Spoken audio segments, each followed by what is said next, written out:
এই অমর তো সে অমর যে অমর আল্লাহর জিকির একটা বারের জন্য ভোলেন নাই। এই বিশাল বড় ব্যক্তিত্ব যেদিন দুনিয়া থেকে বিদায় নেবেন সারা জীবন দোয়া করেছেন, আল্লাহুম্মা রযুকনি শাহাদাতান ফি সাবিলিক ওয়াজআল মাউতি ফি বালাদি রাসূলিক। ও আল্লাহ, তুমি আমাকে শহীদে মওত দিয়া দিও, আর নবীর শহরে তুমি আমার মৃত্যু দিও। শাহাদাতটা নবীর শহরে হওয়া কঠিন, কারণ মদিনায় যুদ্ধ হওয়ার কোনো সম্ভাবনা ছিল না, কিন্তু আল্লাহ রাব্বুল আলামিন তার দোয়াটা কত সুন্দর করে কবুল করে নিয়েছেন। ফজর নামাজে দাঁড়াইছেন, কিসের নামাজে? ফজর নামাজে দাঁড়ায় গেছেন। ফজর নামাজের প্রথম রাকাত পড়েছেন ঠিকভাবেই, দ্বিতীয় রাকাতে নামাজ পড়তে নিয়ে হঠাৎ করে আবু লুলু মাজুসি নামে এক জালিম পিছন দিক থেকে এসে বিষাক্ত ছুরি দিয়ে তার পেটের ডান পাশে ছুরিকাঘাত করলো। এতেও তিনি তেমন অসুস্থ হন নাই, নামাজ চালিয়ে যাচ্ছিলেন, কিন্তু পরক্ষণে সেই চাকু বের করে বিষাক্ত সেই চাকুটা সাইয়েদনা ওমর ফারুকের তল পেটে যখন মেরে দিয়েছে, কিছু অংশ ভুঁড়ি বের হয়ে গেল। সাইয়েদনা ওমর ফারুক রাদিয়াল্লাহু আনহু নামাজের মধ্যেই তিনি ঢুলে পড়ে গেলেন, আর পারলেন না। এমন সময় সাইয়েদনা ওমর ফারুক রাদিয়াল্লাহু আনহু সেন্সলেস হয়ে পড়েছেন, নামাজ আর পড়া হলো না, বহুক্ষণ ধরে তার সেন্স নাই। সেন্স যখন ফিরলো, সেন্স ফেরার সঙ্গে সঙ্গে বলছেন, আমার কলিজার টুকরা আব্দুল্লাহ, ছেলেকে ডাক দিয়ে বলছে, আব্দুল্লাহ এদিকে আসো, আমার জন্য পানি আনো তো। আব্বা আনতেছি, তাড়াতাড়ি করে তিনি পানি আনলেন। আব্বা এই যে নেন, পান করুন। এবার তিনি বলছেন, ও আমার আব্দুল্লাহ, আমি তো পান করি নাই, আমি পানি চেয়েছি, আমার ফজর নামাজ কিন্তু এখনো আদায় হয় নাই। সুবহানাল্লাহ বলবেন না? এটার নাম জিকির। এটার নাম কি বলেন? জিকির। ওযু বানালেন, বসে বসে কাপড় দিয়া পেটটা পেঁচায়া দিয়া, ভুঁড়ি তো বের হয়ে গেছে, পেটটা পেঁচায়া দিয়া নামাজটা পড়লেন। এরপরে বলছেন, আব্দুল্লাহ তুমি কি চিন্তা করছো? আব্দুল্লাহর চোখে পানি। বলছে, আব্দুল্লাহ চিন্তা করো না। কি চিন্তা করতে যাচ্ছ? আব্বা আমি ডাক্তার ডেকে আনছি। ডাক্তার সামনে চলে আসছে, ডাক্তারের সঙ্গে কথা বিনিময় চলছে। এবার বলতেছে, আপনাকে একটু পানি, আমি আপনাকে একটু দুধ পান করাবো। সাইয়েদনা ওমর ফারুকের হাতে দুধের বোতল দেওয়া হলো। বিসমিল্লাহ বলি হাস্যোজ্জ্বল চেহারা নিয়ে তিনি দুধের বোতলটা মুখে নিলেন, পান করলেন। সঙ্গে সঙ্গে দুধটার পেটের মধ্যে থাকলো না, বড়ি দিয়া নিচ দিয়ে বের হয়ে গেল। ডাক্তার বলে ফেলতেছেন, ইন্না লিল্লাহ, আমি মনে হয় রোগীকে আর বাঁচাতে পারবো না, আমার চিকিৎসা এখানে শেষ হয়ে গেছে, আমি আর পারবো না। ওমর ফারুক বলছেন, ডাক্তার তুমি পারবা কেমনে? কারণ আমি ওমর তো নাকের মধ্যে জান্নাতের ঘ্রাণ পেতেছি। যেরকম সুবহানাল্লাহ, আমি তো মরে যাচ্ছি, আমি তো শাহাদাত বরণ করছি, আমি বড় ভাগ্যবান। আমি কোন মুসলমানের দ্বারা আজকে আক্রান্ত হই নাই, আমাকে মেরেছে একজন অগ্নি উপাসক আবু লুলু মেরেছে, আমি শহীদের দরজা পেয়ে যাচ্ছি। খুব খুশি তিনি। এবার ডাক্তার যখন বরাক্রান্ত ব্যর্থ হৃদয় নিয়ে যখন চলে যাচ্ছে, পিছন দিক থেকে ওমর ফারুক দেখেন তার পাজামাটা গিরার নিচে চলে গেছে, পাজামার কাপড়টা। সেই সময় পিছন থেকে ডাকতেছে, ডাক্তার এই দিকে আসো, তোমার পোশাকটা ঠিক করো, কারণ কিয়ামতের দিন আল্লাহ রাব্বুল আলামিন যার পাজামার কাপড়টা গিরার নিচে থাকবে তার দিকে আল্লাহ পাক তাকাবেনই না। পাজামা ঠিক করো। মরার আগেও তিনি দিনের দাওয়াত দেওয়া ভুলেন নাই। যেরকম সুবহানাল্লাহ। এটার নাম জিকির। এটার নাম কি বলেন? জিকির। আল্লাহ বলছেন, বান্দা তুই যদি আমাকে ভুলে যাস, আমি তোকে ভুলে যাব। ওয়ামান আ'রাদা আন যিকরি ফাইন্না লাহু মাঈশাতান দানকা ওয়া নাহশুরুহু ইয়াওমাল কিয়ামাতি আ'মা। জোরে বলুন আল্লাহু আকবার। আমার জিকির থেকে যে বান্দা নিজেকে গুটিয়ে রাখবে, আমি তাকে কিয়ামতের দিন অন্ধ করে তুলব। সেই দিন আমি তাকে ভুলে যাব, যেমন করে বান্দা আমাকে ভুলে গিয়েছিল। আল্লাহ যদি আমাকে ভুলে যান, আমার চাইতে বড় বিপদে পড়া কেউ আর থাকবে না। এই জন্য আল্লাহ যেন আমাকে স্মরণ করেন, এই জন্য আমার সর্বক্ষণ জিকির করা দরকার। কার? নামাজ পড়ব কয় ওয়াক্ত? 5 ওয়াক্ত নামাজ পড়বেন কারা কারা? একটু হাত তুলে দেখান তো দেখি। জোরে বলি ইয়া আল্লাহ, আরো জোরে বলি ইয়া আল্লাহ। আমাদেরকে 5 ওয়াক্ত সালাত আদায় করার তৌফিক তুমি আল্লাহ দিয়া দাও। জোরে বলি আমিন। নামাজ জিকির। নামাজের নাম কি? জিকির। কোরআন তেলাওয়াতের কি এটা একটা জিকির? আল্লাহকে স্মরণ করাও জিকির, সব জিকির। কিন্তু আমাদের জিকির মানে কি জানেন? সুবহানাল্লাহ, আলহামদুলিল্লাহ, আল্লাহ না, শুধু এটা জিকির নয়, নামাজ একটা জিকির। আল্লাহু আকবার বলেন। সাইয়েদনা ওমর ফারুক রাদিয়াল্লাহু তাআলা আনহু শেষ সময় এবার বলছেন, আব্দুল্লাহ আমি তো মরে যাচ্ছি, আমার হায়াত বেশিক্ষণ নাই, বড় আব্দুল্লাহ এদিকে আসো। আমার বড় শখ ছিল আমি নবীর পাশে ঘুমাবো। আজ থেকে 3 মাস আগে মদিনা যাওয়ার সৌভাগ্য হয়েছিল আমার সন্তান সহ পরিবার সহ গিয়েছিলাম। আমার নবীজি যেখানে শুয়ে আছেন, নবীর পাশে শুয়ে আছেন দুজন ব্যক্তি, একজন হচ্ছেন আবু বকর, আরেকজনকে বলেন ওমর। কিন্তু ওনার জন্য এটা বরাদ্দ ছিল না, এটা ওনার জন্য বরাদ্দ ছিল না। ওমরে ফারুক রাদিয়াল্লাহু তাআলা আনহু আস্তে করে ডাক দিচ্ছেন, আব্দুল্লাহ এদিকে আসো, আমার সারা জীবনের একটা শখ আমি নবীর পাশে ঘুমাবো। কিন্তু জায়গা তো আয়েশার, জায়গা তো আম্মা জান আয়েশার জায়গা, তার ঘর। সে যদি জায়গাটা না দেয় আমি তো যেতে পারবো না। তার বাবা বলে আবু বকর জায়গা পাইছে, কিন্তু আমি তো তার এরকম কেউ না। কিন্তু আব্দুল্লাহ যাও, আমি রক্তাক্ত দেহ নিয়ে কিছুক্ষণের মধ্যে দুনিয়া থেকে বিদায় নেব। আমার শেষ অন্তিম ইচ্ছা হলো আমি নবীর পাশে একটু ঘুমাতে চাই। দেখো তো আমাকে জায়গাটা দেয় নাকি। পাঠায় দেওয়া হলো। যে গিয়ে যখন বলতেছেন, আমিরুল মুমিনিন আমার আব্বা যেন আপনাকে একটা প্রস্তাব দিয়েছেন, তিনি রাসূলের সঙ্গে ঘুমাতে চান, আপনি জায়গাটা দিবেন নাকি? ভিতর থেকে আওয়াজ আসে, আম্মা জান আয়েশা বলেন, ইসলামের মহান একজন খলিফা, আমার নবীর সবচেয়ে প্রিয় সাহাবীদের একজন, ওমরের মতো মানুষ যেহেতু আমার কাছে আবদার করেছে, আমি কেমন করে কৃপণতা দেখাই? আমি আমার জায়গাটা এই মুহূর্তে দ্বিতীয় খলিফা ওমরের জন্য আমি বরাদ্দ করে দিলাম। আমার নবীজি দুনিয়া থেকে বিদায় হওয়ার মাত্র 3-4 বছর পরেই ওমরে ফারুক দুনিয়া থেকে বিদায় নিলেন। আজও সেই কবর আছে না নাই? আচ্ছা আমার বন্ধুগণ, এই প্রেক্ষাপট নেওয়ার কারণ হলো, কখনো নামাজ ছেড়ে দেওয়া যাবে না, কখনো জিকির ছেড়ে দেওয়া যাবে না, কখনো আল্লাহকে বাদ দেওয়া যাবে না। আল্লাহকে বাদ দিলে পরে বড় বিপদ। তাহলে আল্লাহ আমাকে ভালোবাসবেন, আল্লাহ পাক কার শ্রেণীকে ভালোবাসেন? নাম্বার 1 হলো তওবাকারী, নাম্বার 2 হলো পবিত্রতা অর্জনকারী, নাম্বার 3 হলো আল্লাহর পথে যারা জিহাদ করবে, নাম্বার 4 হলো আল্লাহকে যারা তাওয়াক্কুল করবে, আল্লাহর পথে যারা ভরসা রাখবে। সব জায়গায় না, এক জায়গায়, এক জায়গায় না, সব জায়গায়, সব জায়গায়। শর্ট করে বলছি, সময় খুবই অল্প। নাম্বার 5 হলো যারা ইহসান করবে। ইন্নাল্লাহা ইউহিব্বুল মুহসিনিন, ইন্নাল্লাহা ইউহিব্বুল মুতাওয়াক্কিলিন, ইন্নাল্লাহা ইউহিব্বুল্লাযীনা ইউকাতিলুনা ফী সাবিলিহি সাফফান কান্নাহুম বুনিয়ানুম মারসুস। নাম্বার 6 হলো যারা ন্যায়পরায়ণ হবে, ন্যায়পরায়ণতার সাথে যারা বিচার কার্য করবে, শাসন কার্য পরিচালনা করবে। আল্লাহ রাব্বুল আলামিন বলেন, আমি তাদেরকে দারুণ ভালোবাসি এবং আমি তাকে আরশ আজিমের ছায়ায় তাকে জায়গা দিয়ে দেব। জোরে বলুন সুবহানাল্লাহ।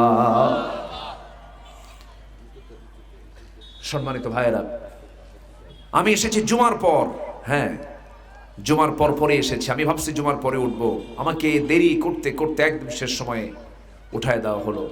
আসছেন, আমি খুশি খুশি হয়েছি। সাজ্জাদরা কোথায়? সাজ্জাদরা মাশাআল্লাহ, আলহামদুলিল্লাহ, তারা অনেক কষ্ট করেছে মাহফিলটার জন্য। বলি আলহামদুলিল্লাহ, জোরে বলি আলহামদুলিল্লাহ। তেই মাহফিলটা মূলত একটা মসজিদের উন্নয়ন কল্পে।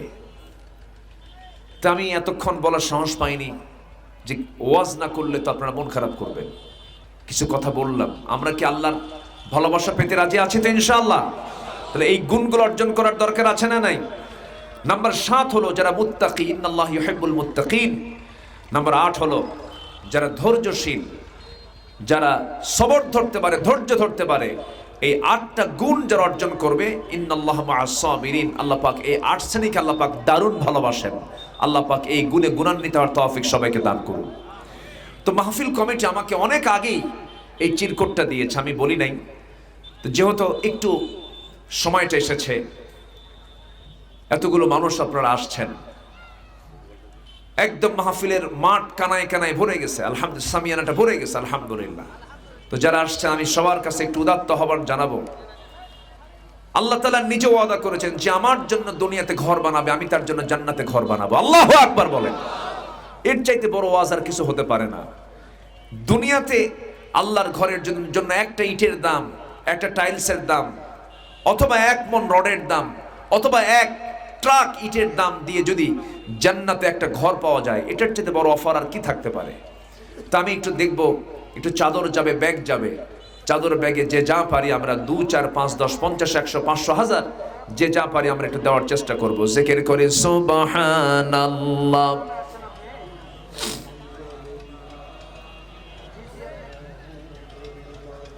আরো জোরে লা ইলাহা। এই যুবকরা কোথায়? ব্যাগ নিয়ে বের হন না কেন? এত কম কেন? আরো আরো আরো আরো যুবকরা একটু বের হন। আমরা যে যা পারি দিল থেকে আমরা দেব। আল্লাহ তুমি সবাইকে দিল থেকে দেওয়ার তৌফিক দাও। জোরে বলি আল্লাহুম্মা আমিন।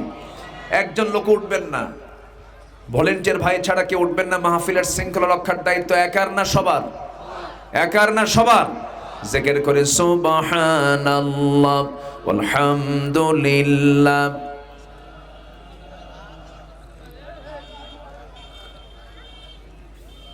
শুধু একদিক থেকে নামলেন, এটা কেমন হলো বলেন তো? আপনাদের লোকজন এত কম কেন? সভাপতি সাহেব 1,15,000 টাকা দান করেছেন। আজকের মাহফিলের সম্মানিত সভাপতি মহোদয় 1,15,000 টাকা দান করেছেন। বলি মারহাবা। আল্লাহ কবুল করে, নেক নিয়ত মঞ্জুর করে, আব্বা আম্মাকে মাফ করে। জোরে বলি আল্লাহুম্মা আমিন। সভাপতির মতো 50টা লোক পাইলেই তার আর কার কাছে চাওয়া লাগে না। এরকম কেউ আছে নাকি? দিলটা নরম করে আমরা সবাই দেওয়ার চেষ্টা করবো ইনশাআল্লাহ। আমি অত্যন্ত খুশি যে এত সুন্দর পিন পতন নীরব হয়ে সবাই বসে বসে কোরআনের আলোচনাগুলো শুনছেন। যে একটু ব্যাগের সংখ্যা কম হয়ে গেছে, ভলেন্টিয়ার একটু নামলে ভালো হয়। জিকির করি সুবহানাল্লাহ ওয়ালহামদুলিল্লাহ লা ইলাহা। আরো জোরে লা ইলাহা।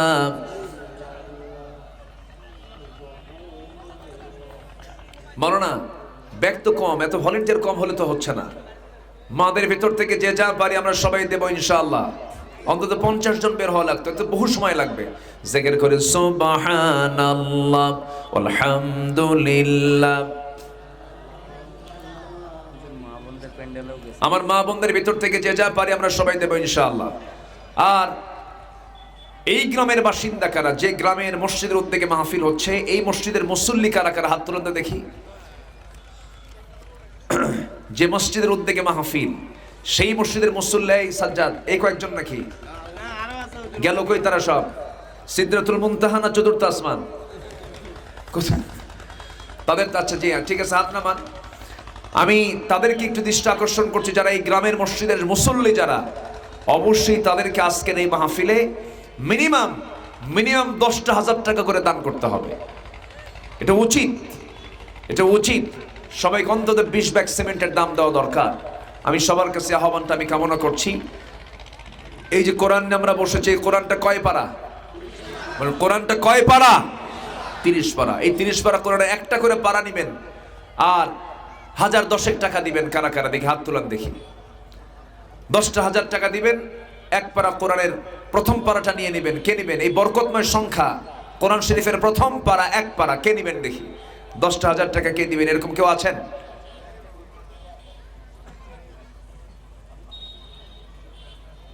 কোনো বান্দা পাচ্ছি না। আমি কি কমায় দেব? কমায় দেব? 1,005 টাকা করে দিবেন এরকম? হ্যাঁ, 1,000 টাকা দিবেন। আগে 1,000 টাকা দিবেন, আগে 5 কেউ নাই এরকম কেউ? একটা পারা কোরআন নেন, 1,005 টাকা দেন, এরকম কে আছেন দেখি? বরকতময় সংখ্যা। জি লেখেন। জি পাইছে একজন তো, মাশাআল্লাহ, বলি আলহামদুলিল্লাহ। লেখেন। জি 5,000 টাকা দিয়ে প্রথম পারা হয়ে গেল। দ্বিতীয় পারাকে, 2 নম্বর পারাকে নেবেন দেখি ইনশাআল্লাহ।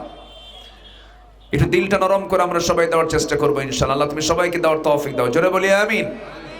জি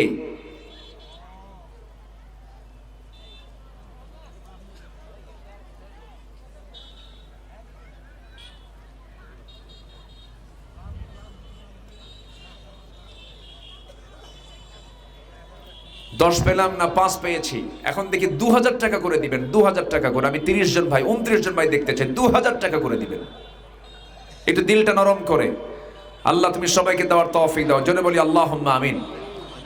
যে আর কে আছেন একটু ইনশাআল্লাহ একটু দিলটা নরম করে আমরা সবাই দেব। জিকির করে সুবহানাল্লাহ ওয়ালহামদুলিল্লাহ লা ইলাহা। আরো জোরে সুবহানাল্লাহ আলহামদুলিল্লাহ লা ইলাহা, আরো জোরে লা ইলাহা। জি কে? মাজিদুর ভাই 1000 টাকা। জি আলহামদুলিল্লাহ। এখানে একজন ভাই তুলেছিলেন 1000 টাকা, কে জানো? জি জি, 4 পারা 5 নম্বর পারা 1000 টাকা কে দিবেন দেখি, একটু 1000 টাকা করে দেন অন্তত। কে কে আছেন? যে এখানে নাম লেখেন, নাম লেখেন, যে নাম লেখেন। 2 জন, 7 জন হয়ে গেল। আর কে আছেন? জিকির করেন সুবহানাল্লাহ আলহামদুলিল্লাহ।